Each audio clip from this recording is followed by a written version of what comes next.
Today we will share the last chapter of the Fearless series. Fearless, is that right?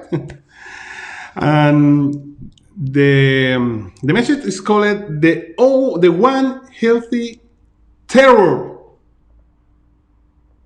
It's a great name. One healthy terror. So we are gonna study the book of Matthew, the chapter 17, and I want to speak a little about Jesus and his life in the first century.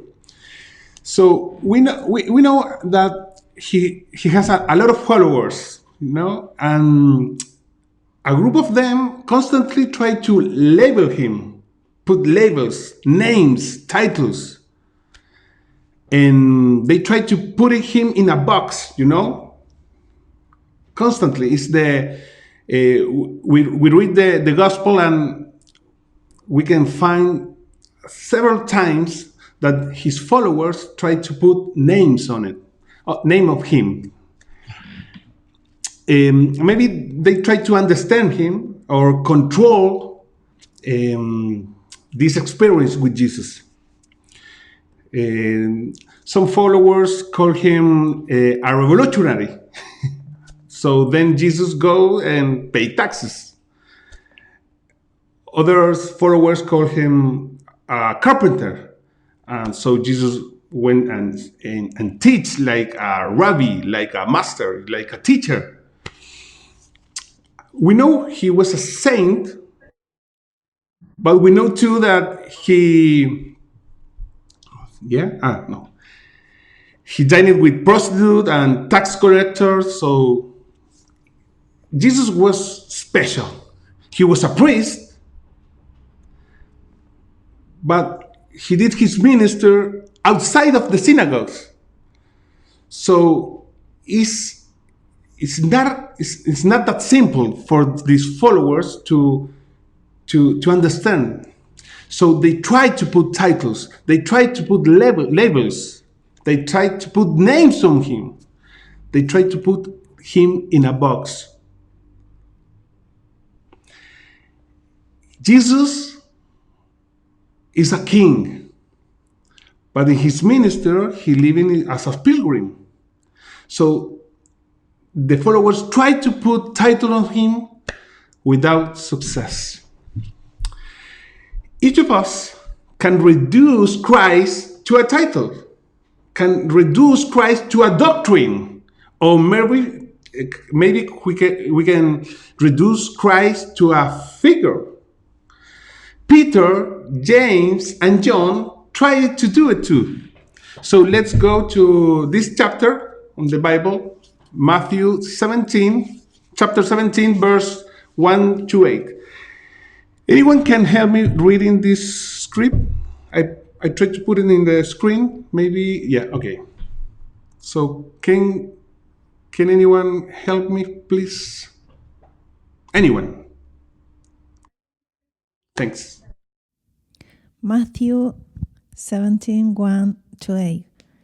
Now, after 6 days, Jesus took Peter, James, and John, his brother, led them up on a high mountain by themselves, and he was transfigured before them.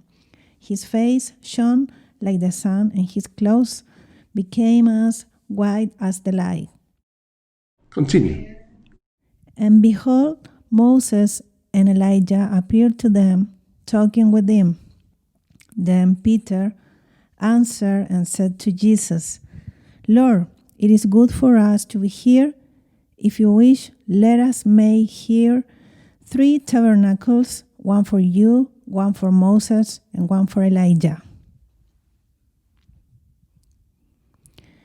While he was still speaking, behold, a bright cloud overshadowed them, and suddenly a voice came out of the cloud, saying, This is my beloved Son, in whom I am well pleased. Hear him. And when the disciples heard it, they fell on their faces and were greatly afraid. But Jesus came and touched them and said, Arise, and do not be afraid.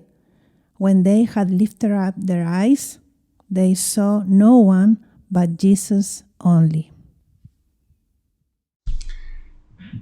Thanks, Alejandra. This is the well-known passage.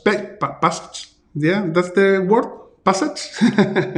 Text of the transfiguration of Jesus. That was a great and important fact in the Bible. So in this chapter, we can study several things. The transfiguration of Jesus in front of his closest disciples. How many disciples has Jesus? We know about 120 praying. We read about 70 preaching. We read about 12 apostles, and three, the closest one. So the text start like this. Now, after 6 days, Jesus took Peter, James, and John, his brother, James and John, and led them up on the high mountain by themselves. The same disciples that Jesus brought to Jairus' house when Jesus prayed for his dead daughter. I don't know if you remember. And the same three disciples that Jesus asked them to stay with him in the garden the last night before he was arrested. These three disciples are the closest one.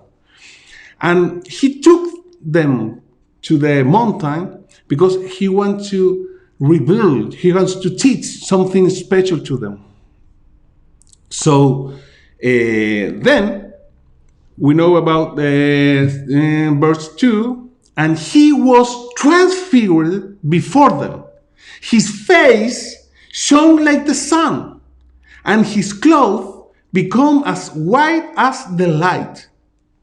The text says that his face, the face of Jesus, was like the sun. Very special moment for his disciples. His clothes was white like light. Surely we will meet Jesus with that clothes when we meet with him in heaven. So that is the image of transfiguration Jesus. Transfigurated Jesus is in his glory, the presence of God, in the glory of God, the light. That was very special for these three disciples. The next verse said, and behold, this is very special too. Moses and Elijah appeared to him, talking with Jesus. Moses and Elijah. Why these two great men for the Bible, for the law? Moses represents the law, and Elijah represents the prophets.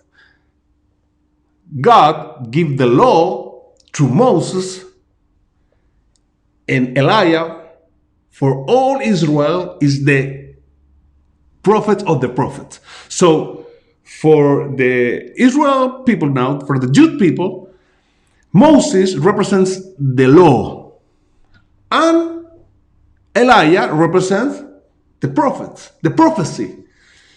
So it's very special that we can see Jesus talking with both in front of the three closest disciples. This is very powerful. Matthew 22, verse 38 to 40 says, this is the first and great commandment. And the second is like it. You shall love your neighbor as yourself. The first is love God with all your strength, with all your mind, with all your heart. And the second is like it. You shall love your neighbor as yourself. On these two commandments, say Jesus, on these two commandments, love God and love your neighbor as yourself, hang all the law and the prophets. In these two commandments, love God, love your neighbor as yourself, and all the law and all the prophets. It's very special. All the law, Moses, and all the prophets, Elijah, are found in Christ and depend on loving God and loving your neighbor as yourself. This image is an excellent illustration of the lordship of Jesus, the lordship of Christ, because law and prophets depends and handle all in Jesus. These two men, great men, are behind Jesus talking with him. And in this glorious moment, Jesus, I need that you can picture this. Jesus in a mount, yeah? His face like a sun, his clothes like light, and talking with the law and the prophets, Moses and Elijah. Both we can see how both is founded in Christ. So in this glorious moment, I try to picture Peter seeing this. Christ, Moses, Elijah in the mount, and the light, the sun, the glory, and the three disciples. In this moment, verse 4, then Peter, step in. Peter, what are you thinking? This glorious moment, I need to picture this. Jesus talking with Moses, Moses, the law, the Ten Commandments, Moses, the Red Sea, the desert, the Sinai, and Elijah, he didn't die. God took him. So he was talking with both. And Peter answered and said to Jesus, Lord, excuse me, it's good for us to be here. But if you wish, let us make 3 tabernacles, 3 shelters.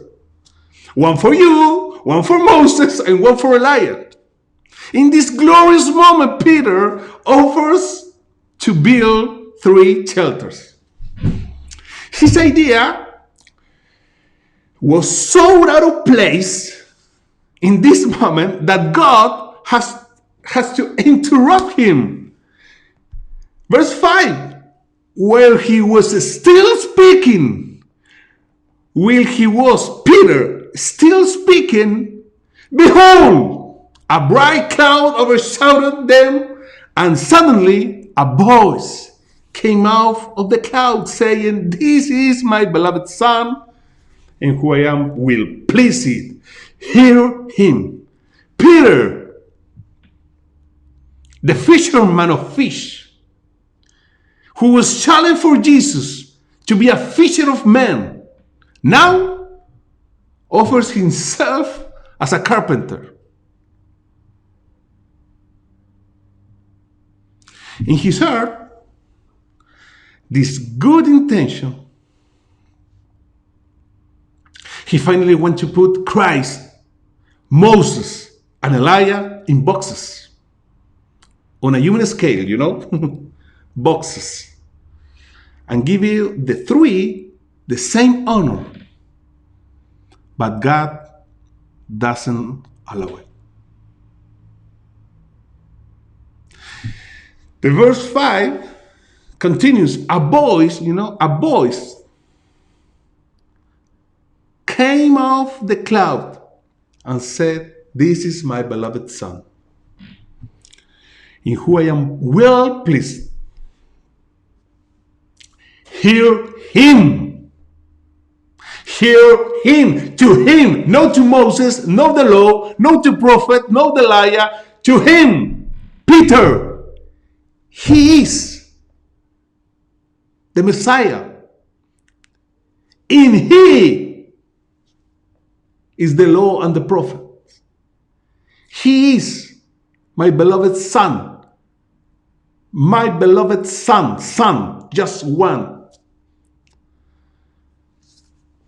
So it will no longer be the law, nor the prophets, but Christ. God makes the difference here. Peter, stop. Don't speak anymore, please. No more offers, no more construction, no more build, no more tabernacles, no more shelters. Hear him, not them. Him, Jesus. Not the law, not the prophet, Christ. And that moment, Peter, James, and John experienced something that changed their lives forever. Verse 6 says, "And when the disciples hear no Moses, no Elijah, hear the voice of the Lord came out of the cloud, they fell on their faces and were greatly afraid.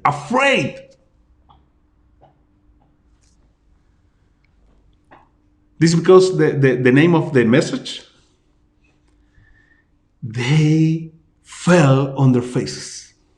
Fell on their faces. This is the climax of the story. And where the purpose, how you say propósito? Purpose? Yeah? Purpose. Of this moment, of this special moment, is revealed to the three disciples. Peter, James, and John went from builders on a mountain to have terror on the mountain. Greatly afraid. Another version says terror. But that fear, a fear that gave them the strength to continue with the Great Commission, to understand who it really was, Jesus. That was a holy, a reverent, a healthy terror. A holy, a reverent, a healthy fear. This is the fear of God.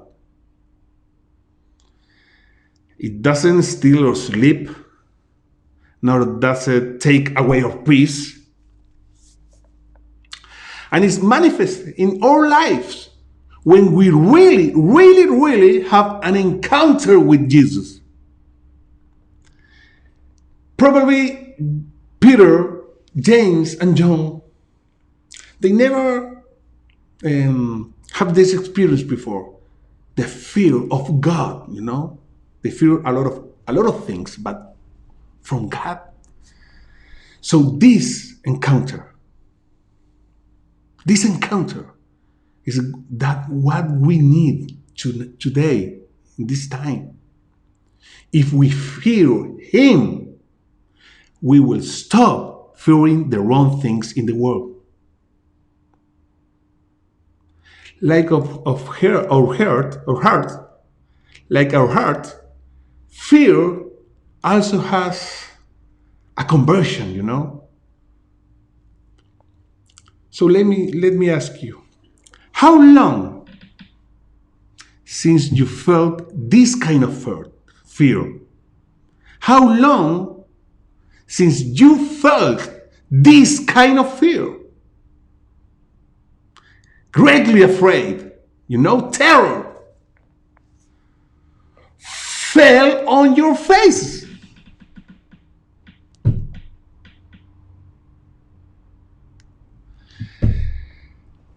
As your relationship with Christ increase, your fear of God grows, and your fears of life decrease. This is probably why Jesus took his disciple to the top of this mountain, because he knew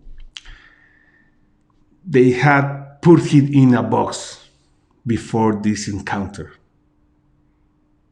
Jesus knew they had put names, labels, titles. So Jesus needs to break that, He needs of us who take him out of the box, out of the limits. And we need to have this encounter with him. Not with an emotional encounter, spiritual encounter. So his glory, his sun face, his lighting close.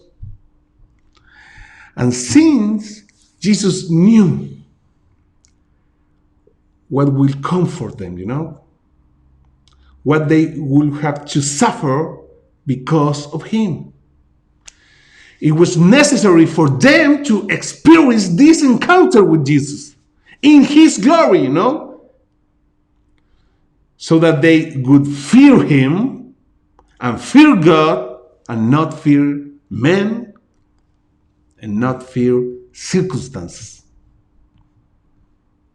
So let me ask you something.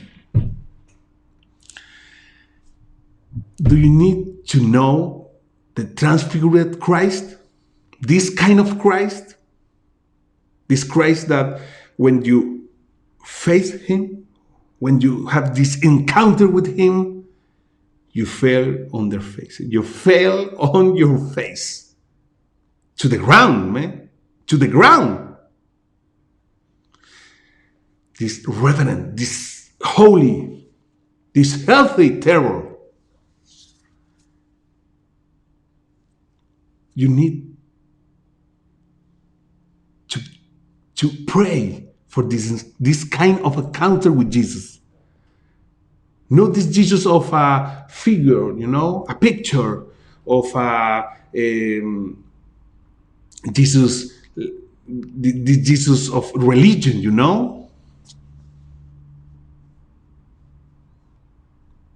We need to claim that mountain and have this encounter with him.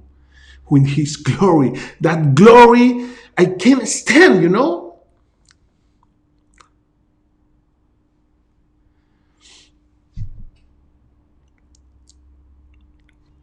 I learned this 6 years ago.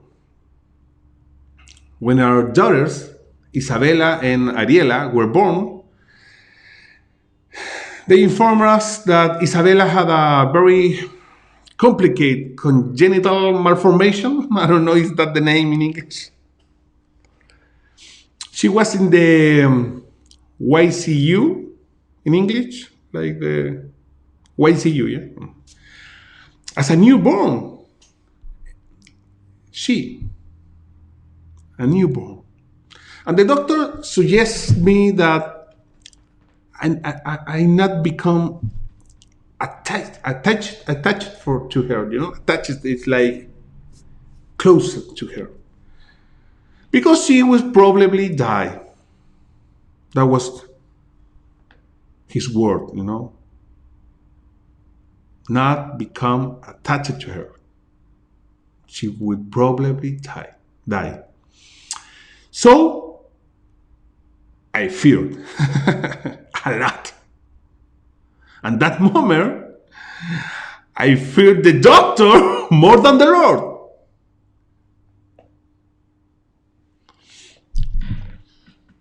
In one second, I forgot that the twins, Isabel y Ariela, were an answer to a prayer.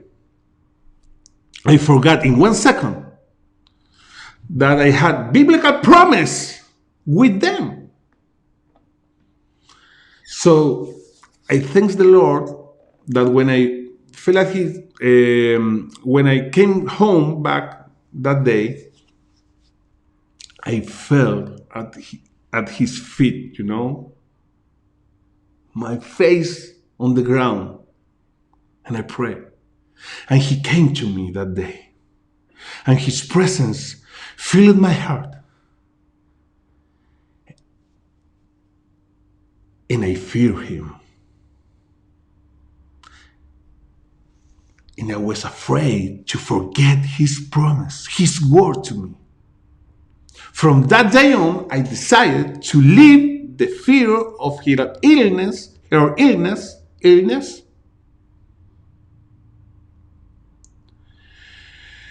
and have fear of the Lord.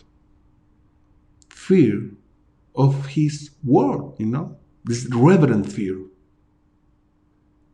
Show respect for his word. Today, 6 years later, Isabella is a very healthy girl. She still doesn't have a medical discharge, but we know that God has already healed her. But I learned something about fear. Fear God first. Fear about forgetting his promise. Fear about believe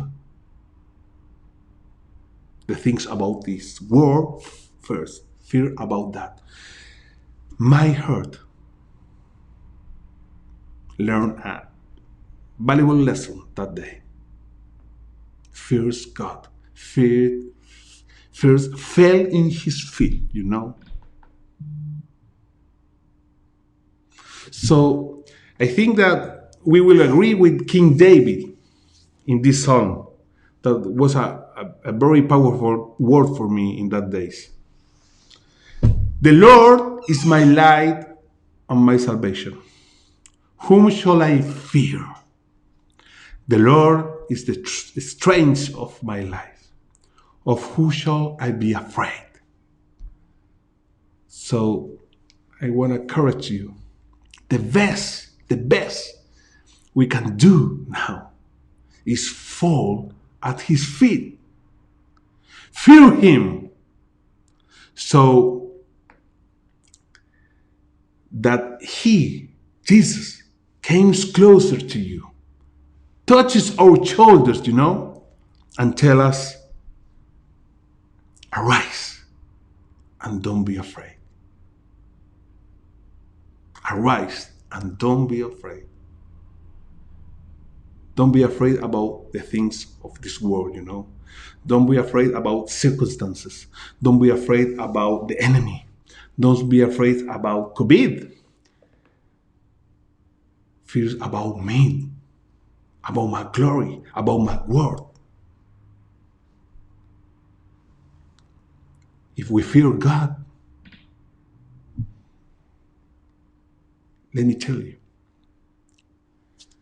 your fears about these things, the wrong things, will disappear. That's because this is the one and the only healthy terror that you can